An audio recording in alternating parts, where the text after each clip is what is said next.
Yep, we did this horrific looking cycling workout with a range of different athletes down here at our studio. All of them were wearing these muscle oxygen sensors from Moxy. Now, the purpose of this wasn't just blatant pain and suffering. What we actually wanted to do was see if we could use all of the data that is available to us these days, heart rate, power, muscle oxygen, and see if we can use that data to intelligently pace a workout like this. Now, this workout is 15 seconds at 125% of FTP, 15 seconds rest, 100 times. We weren't expecting everyone to complete the entire workout. We wanted to make sure that we tried to achieve the most amount of intervals possible and intelligently pace that using all of that information. Intrigued? Want to know what happened? Let's get into it. Welcome to the little coaching den that I have here. This is where I have the PC set up with all of the results available to me and a camera so that I can communicate it back to you guys. Now, the software that we use is called PerfPro. It's a pro level piece of software and it's just fantastic, but the graphs are really, really easy to understand. I'm gonna get straight into it and let's see what we can learn together. Now, these are the athletes that took part in this particular cycling workout, and there's a whole range of different abilities here.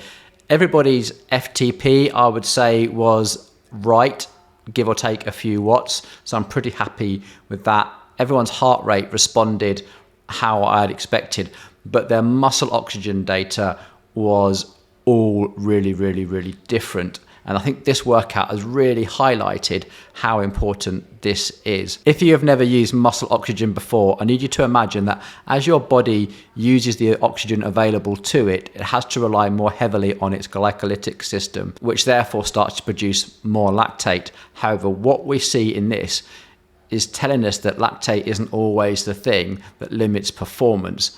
I think the best thing to do is just to get stuck into this and start showing you what I'm talking about. Now, what we can see here is the light grey shaded area are those 100 intervals. This athlete actually turned it up towards the end. He did the last 20 odd intervals at an even higher intensity, which is incredible when you think about it. Now let's flick on SMO2.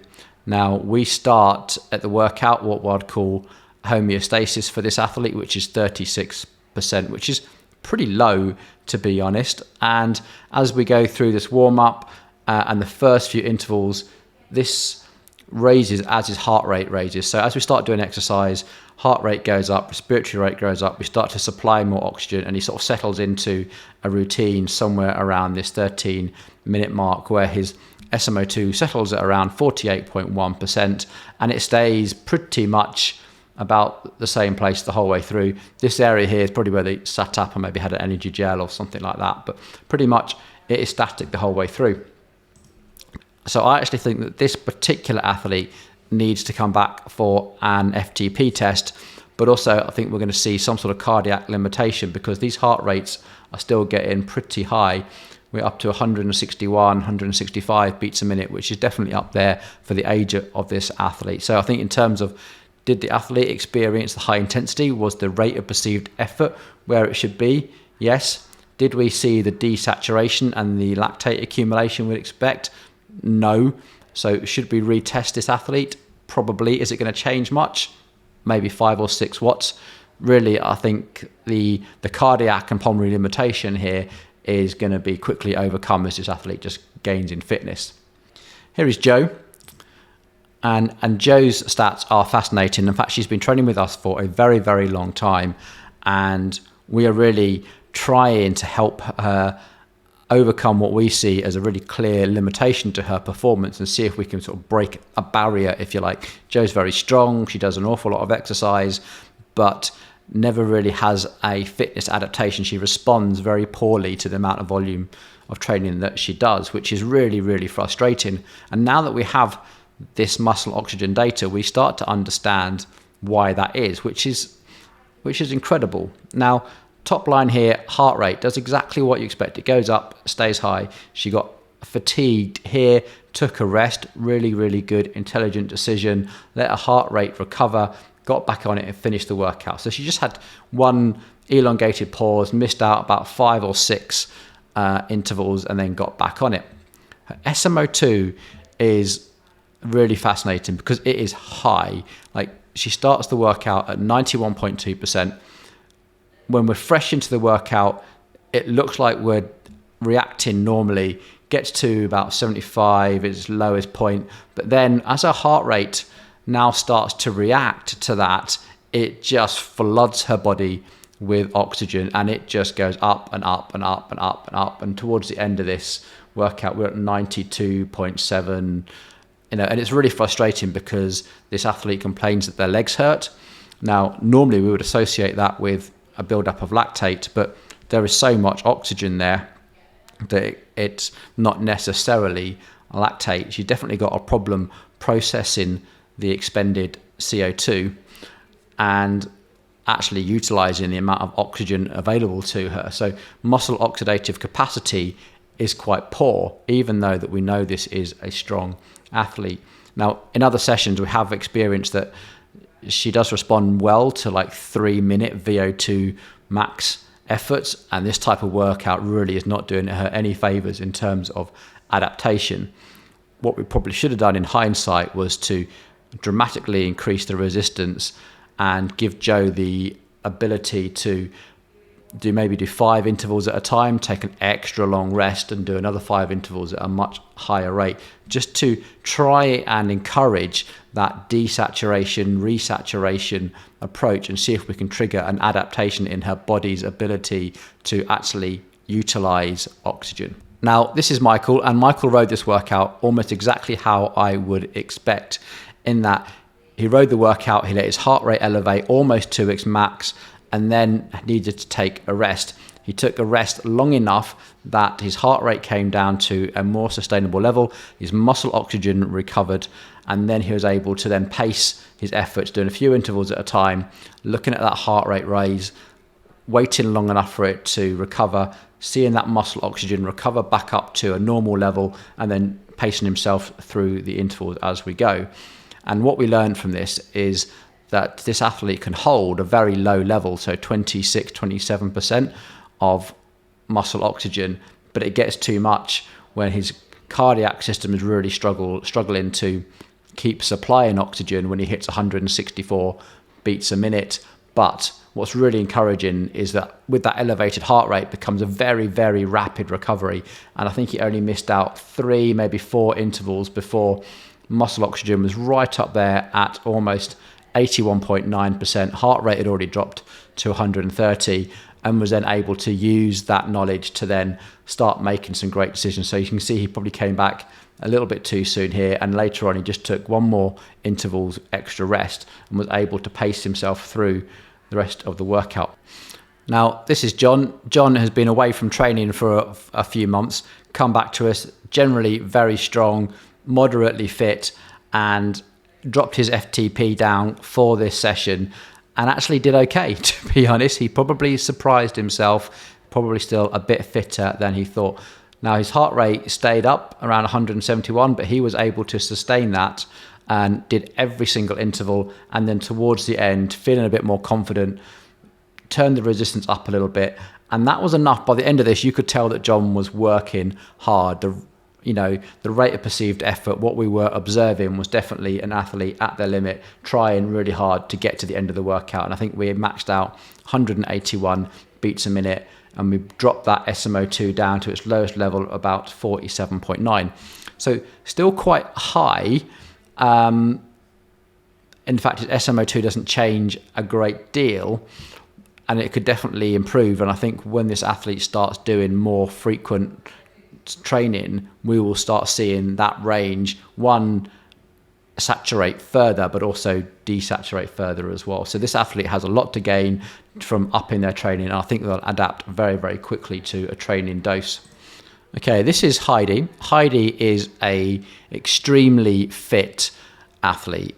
She is a very talented mountain runner, cyclist. She does an awful lot of exercise, and muscle oxygen data tells most of the story here. And as we went through these workouts, you can imagine what her heart rate was doing. It was going up at the same time as SMO2 was going up. So she was just getting stronger and stronger, just basically just warming up at this stage. And she looked pretty comfortable. I don't think she said, "Oh, this is the easiest ride I've ever done," But at the same time, it definitely looked like she was going to complete the entire workout at that level. And that's the thing. I don't think that if we turned it up, we would have seen that much difference, which we kind of did towards the end here. We are at like 73, 74, and then towards the end here, we turned it up to give her a little bit more of a challenge, and the numbers really didn't shift much at 80, 81, 82. So as this athlete's heart rate goes up, they also supply in more oxygen, and they actually struggle to fully utilize it. So they become very glycolytic, which is kind of what you expect from someone who does the sport that Heidi does, i.e. very short distance fell running. She also does a lot of strength training as well and becomes quite glycogen dependent in her athletics. But I think with this athlete, doing more of the long, slow duration base training is going to be really, really beneficial. But also we need to be doing some really short, very hard training to really help encourage this utilization of all this excess oxygen that she has available to her. I think if we can unlock that, we will see great things from this particular athlete. So this graph is from an athlete called Shar. She's very small, very petite, retired, and incredibly fit. She spent a lot of years doing a lot of hours on her bike, commuting to work, and this really shows in her data. This is the first athlete that we've really seen with this such an extreme range.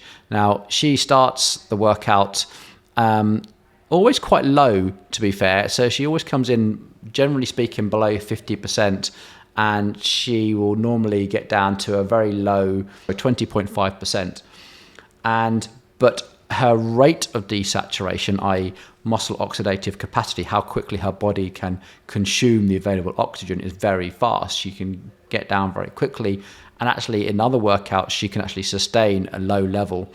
But also she recovers fast and dramatically as well. So this athlete has a slight pulmonary disadvantage in that she's really struggling to keep supplying oxygen to her working muscles, even though the working muscles can use it as soon as it's there. This next one is an athlete called Keely. She's an incredibly fit female cyclist, has raced in the past, hasn't raced recently, like have any of us really. And when she first started training with us, she had a graph very similar to Joe's graph that I showed you, in that she, as her heart rate went up, her muscle oxygen went up, and it stayed high for a very, very long time, and it didn't really shift. Since then, in only about 3 months of working with this particular athlete, we've been encouraging her to come to more of the strength training classes where we can really put her muscles under some load, and our shorter high intensity interval classes where we really do train hard but only for a short length of time and have lots and lots of recovery in between.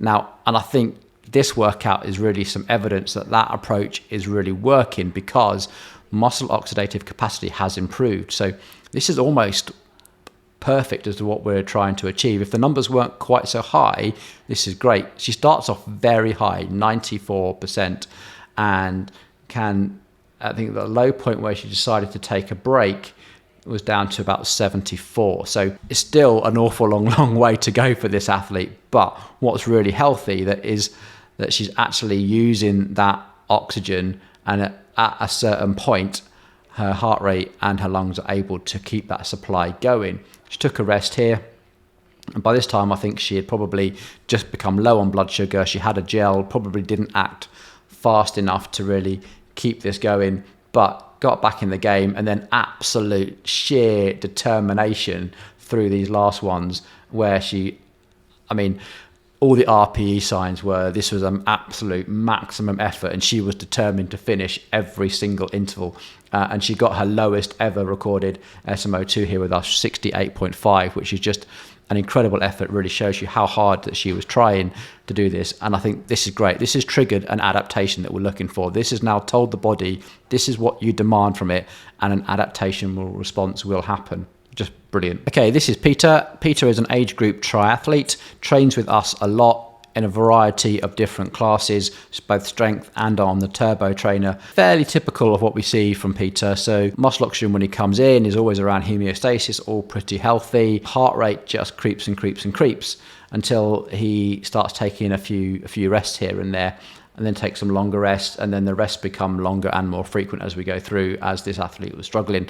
Now, I think this is actually a sign that this athlete was particularly tired and fatigued coming into this class. The results are probably what I expect. Heart rate didn't really respond like he wanted. Recovery took longer than expected. So I think a good bit of rest, this athlete is going to be absolutely great. But we definitely learned something about how we read the data and make good decisions about how hard we go, how much rest we might need in order to make another big effort. So good workout, Peter. Well done.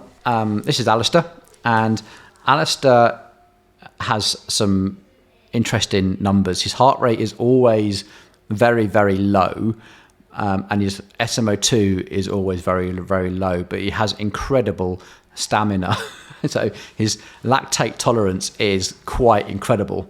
Now, the top line here you can see is his heart rate. Now, this is fairly typical with sort of retired athletes in that their heart rate just takes longer to really get going and start making a difference to the oxygen levels. Now, so this heart rate just creeps the entire way through. I think his maximum heart rate was actually around 143, which is high for Alastair. At that point there, you could tell all the physical signs are telling you, yep, that was close to a max heart rate effort. SMO2 declined and then just stayed pretty static.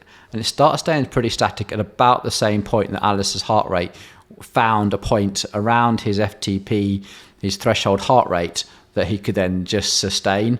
It just took almost 30 minutes of work to get there. Now, what's really interesting working with this athlete, if we had done a similar workout but without all the rest and just dropped the intensity and did this as steady state, we would not see this reaction. Alastair would find that incredibly demanding. His muscle oxygen will probably go down to like 1 or 2%, and he would eventually just stop pedaling and have to take a recovery. But keeping his heart rate at a level using this on-off method meant that we were able to sustain that heart rate for longer. And I think we've done another good trigger of an adaptation in that we need to get that heart rate up a little bit faster so that we can now start supplying oxygen that his muscles can obviously use. So great workout. We learnt loads from this. Done every single interval, had no desire to turn it up whatsoever. Finally, we have Jill. Jill came into the class admitting that she'd been out for a ride earlier that day, wasn't sure how fatigued that she would be. In fact, didn't complete the class, but we learned enough. She took herself to the point where that was enough. Now, heart rate, as you can see up here, was up very rapidly, stayed high. SMO2 was also just static, to be honest. It's just stayed around 53, 54. And Jill could tell from just looking at her stats that her body just wasn't up for doing some hard work that evening. She pulled herself right through to about 33 minutes, took a rest, saw that recovery, saw the heart rate drop, not down to what she would consider normal ranges, tried again and actually just called it a day. Another sign that an athlete, once you know your data and you can experience it, feel it and visualize it, it's incredibly powerful and you can make some really good, intelligent decisions. Now, I hope you found that interesting and useful. If there's going to be takeaways from this, it's that every human athlete is very, very different, and a lot of the methodologies in coaching don't always apply to every athlete, and we really have to look a bit deeper and to understand why an athlete might not be responding to a training stimulus like we expect. Now, these muscle oxygen sensors have been so insightful. I think I've just demonstrated, just scratching the surface on one workout, what you can learn from these. If you're a coach, get a couple of Moxys for your athletes because they will inform your decisions so much. If you are a really enthusiastic self-coached athlete, I would definitely encourage you to find a Moxy test center like ourselves and go through a couple of workouts and really start to understand your body a lot more. There are definitely examples in what I've just shown you where in the past, before we had this technology, we would be prescribing certain training and wondering why the athlete wasn't responding like we thought. And then rather than doing it by trial and error, we can do a different type of test now and then start to make really good, intelligent decisions and then see if we can monitor the results and make progress. Now, I just want to finish this video by saying a huge thank you to the brave athletes that came in and rode this workout and gave it their all, and they did. They absolutely turned themselves inside out. I'm sorry I don't have footage of that to show you. Trust me, it wasn't pretty. They were trying really hard. They really put their bodies through something to do this, and I think they all learned something about how their body works. Now, if we were just prescribing like normal intervals, they might not have been enough intervals to trigger adaptation, or maybe they were too much and we went over the limit. Maybe they were too easy, maybe they were too hard. By doing something like this and putting that decision back into the hands of the athlete with data in front of them, they can now start to feel and visualize what it is they're trying to achieve to trigger a training adaptation. I think this is absolutely fascinating. If you've made it this far in the video, well done. Any comments, questions, please put them in the video below. I love talking about this. Let's just learn stuff. All right, till the next one. Thanks.